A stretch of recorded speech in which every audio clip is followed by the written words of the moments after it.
పరిశుద్ధమైన గ్రంథము ఎలా చదవాలి, ఇది తెలియకుండా ఎంతో మంది ఈ రోజుల్లో బైబిల్ని పట్టుకోవడం కూడా మానేశారండి. అయితే ఎవరైనా తెలియని వ్యక్తి నేను నిన్ను లవ్ చేస్తున్నాను అని చెప్పి వచ్చి లెటర్ ఇవ్వగానే ఎంత ఇంట్రెస్ట్గా చదువుతామండి.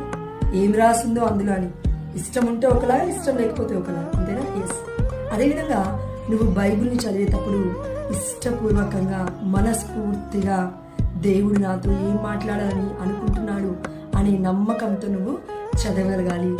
రెస్పెక్ట్తో నువ్వు చదవగలగాలి.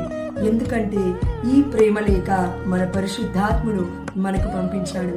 మరి మన జీవితాన్ని నిలబెట్టడానికి ఇంత గొప్ప ప్రేమ లేఖని నువ్వు వదులుకుంటే ఎలా? నీ జీవితాన్ని సన్మార్గంలో నడిపించడానికే కదా దేవుడు ఈ ప్రేమ లేఖను నీ చేతికి అందించింది. మరి ఇంకనూ పరిశుద్ధమైన గ్రంథము చదవకుండా ఎలా ఉండగలుగుతున్నావు? దయచేసి ఒక్కసారి దేవుడు నీ